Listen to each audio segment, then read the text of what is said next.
मला माहिती आहे तुम्ही माझी वाट बघता, बघायलाच पाहिजे. कारण मी तुम्हाला सांगतो त्या नवनवीन गोष्टी ज्या तुम्ही कधीही ऐकलेल्या नसतील. बरोबर ना? बरोबर. मला सांगा, तुम्ही आजच्या धकाधकीच्या आयुष्यामध्ये, या विज्ञान युगामध्ये, जर तुम्हाला कोणी म्हटलं की मी साक्षात देवाचे दर्शन घेतले, मी साक्षात देव बघितला, तर तुमचा विश्वास बसेल? नाही ना? नाही. बरोबर. मला सांगा मित्रांनो, तुम्ही कधी देव बघितला? तुम्ही कधी त्या देवाशी बोलला?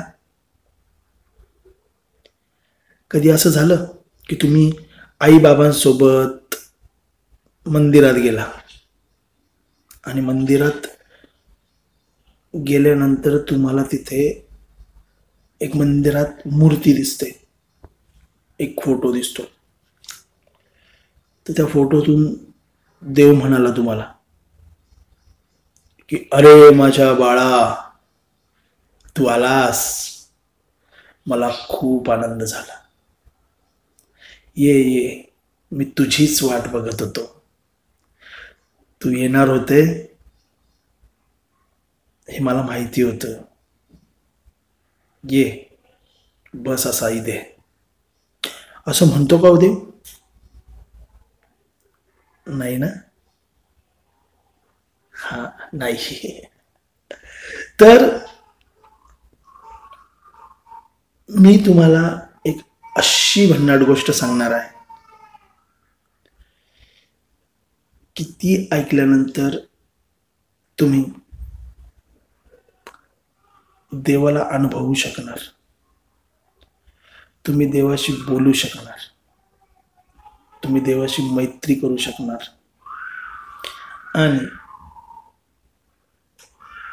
तुम्ही देवाला प्रश्न विचारू शकणार. हो, खरंच. तर तुम्हाला भेटायचंय देवाला, तुम्हाला अनुभव घ्यायचा आहे, मी खरं सांगतोय. तुमचा विश्वास बसणार नाही, पण हे खरं आहे. मला माहिती आहे, आपली ही जी महाराष्ट्राची भूमी आहे ना, ही संतांची भूमी आहे.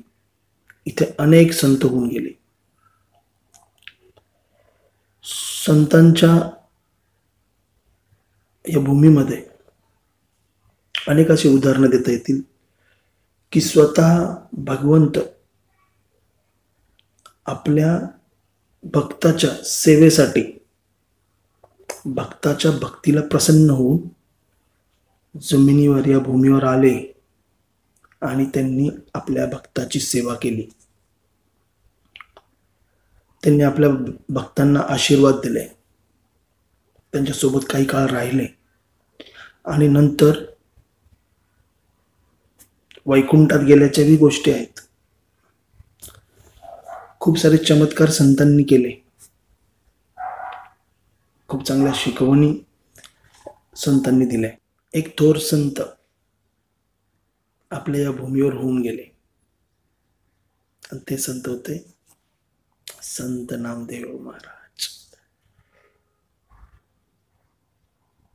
भक्तीचा इतका महापूर, भगवंत सेवेची इतकी दृढ इच्छा की ते कोणतेही काम करत असतील, काहीही करत असतील, परंतु त्यांच्या मुखातून भगवंत नामस्मरणाशिवाय दुसरी कोणतीच गोष्ट होणार नाही. त्यांना सर्वत्र, सर्व ठिकाणी त्यांना भगवंत दिसायचा.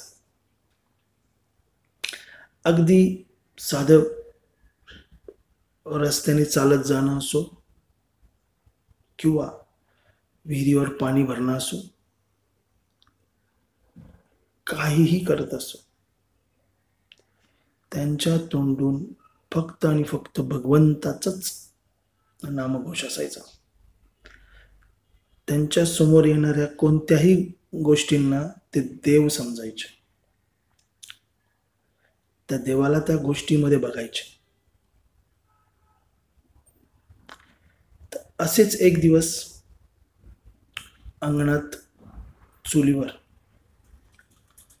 नामदेव चपात्या करीत बसले होते. पोळ्या तुम्हाला आवडतात ना, गरम गरम पोळ्या.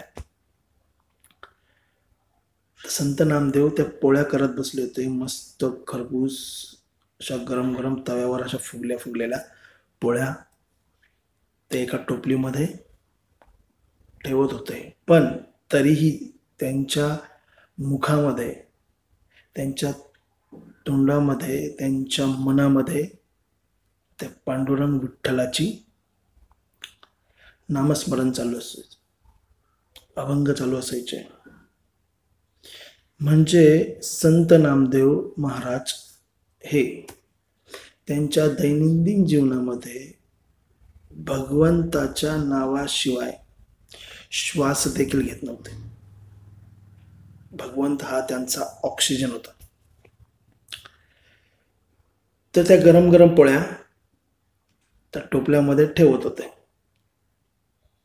अचानक होतं काय की एक अशक्त असा पिसाळलेला,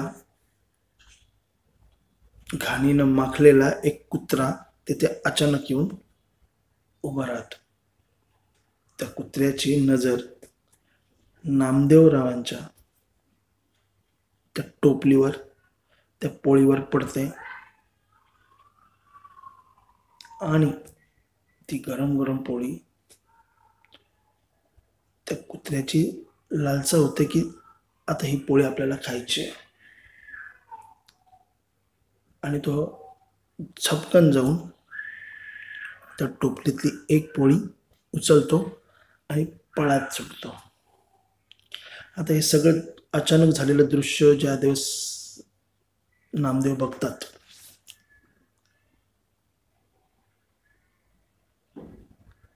ते त्या कुत्र्याकडे बघतात. पण मला सांगा, तुम्ही तुमची अशी गरम गरम पोळी जी तुम्ही केली आहे, जी प्रेमाने केली आहे, ज्यात तुम्ही ठेवली, अचानक एखादा कुत्रा किंवा एखादं मांजर किंवा एखादा प्राणी येतो आणि ती पोळी हिसकावून घेऊन जातो, तर तुम्ही काय करणार?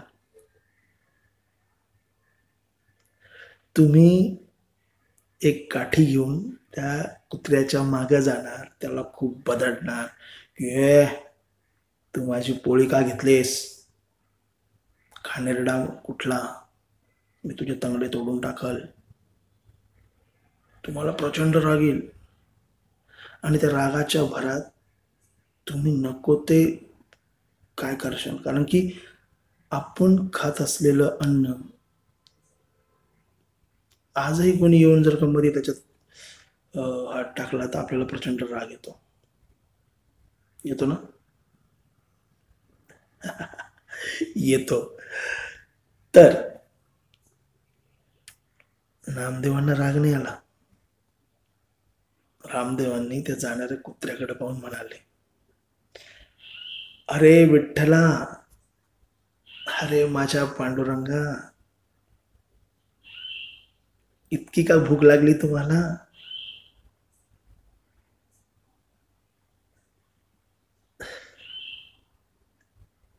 त्या एका पोळीमध्ये तुमचे भागणार आहे का? या इकडे, बसा इथे, मी तुम्हाला पोटभर जेवू घालतो. आणि हो, जाता जाता तुम्ही पोळी नेली, पण त्या पोळीवर तूप कुठं नेलं? नुसती कोरडी पोळी खाणार का? आणि असं म्हणून त्यांनी ते तुपाचं भांडं हातात उचललं आणि ते त्या कुत्र्याच्या मागे पळाले, प्रेमाने त्याला पोळीसहित तूप खाऊ घालायला. बघा काय ती भक्ती, काय ते त्यांचं जीवन, की एका साध्या मळकटलेल्या पिसाळलेल्या कुत्र्यांमध्ये त्यांनी देव बघितला.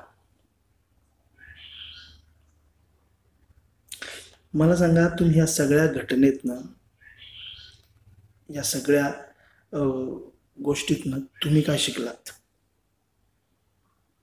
ते सांगा. कारण ह्यामध्ये संत नामदेव म्हणतात, भुकेलेला अन्न देणं म्हणजे देवाला नैवेद्य दिल्यासारखं आहे. आपण देतो ना, आई बनवते, मोदक बनवते, अमुक बनवते आणि ते देवासमोर ठेवतात. देव खातो का होतो? देव नाही खात. तर कोण खातं ते?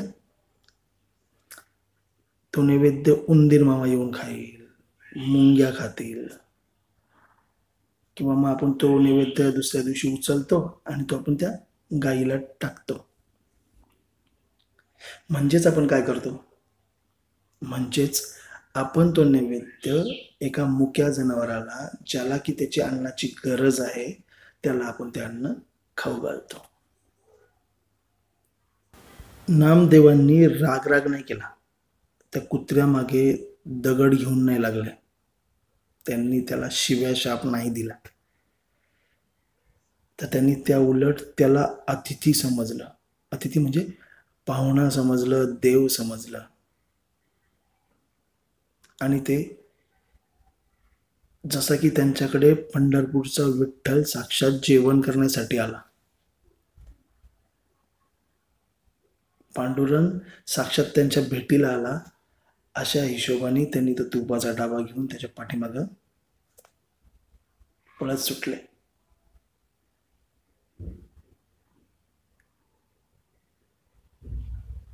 तर मला सांगा मित्रांनो,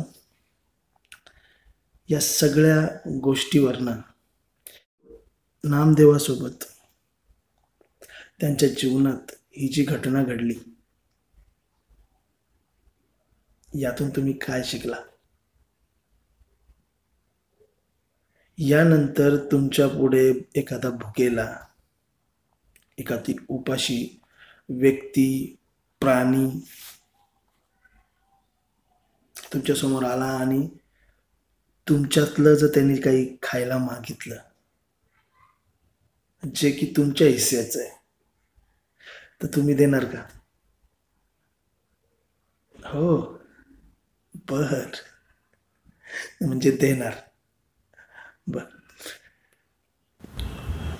तर मित्रांनो, मला सांगा, ही गोष्ट तुम्हाला कशी वाटली? आणि ह्या गोष्टीचा शेवट आपण एका भगवंताच्या, देवाच्या एका अभंगाने, एका भजनाने करूया.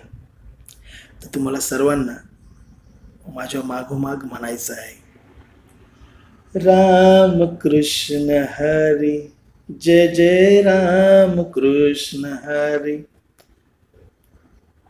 राम कृष्ण हरी, जय जय राम कृष्ण हरी, जय जय राम कृष्ण हरी, जय जय राम कृष्ण हरी, जय जय राम कृष्ण हरी, जय जय राम कृष्ण हरी.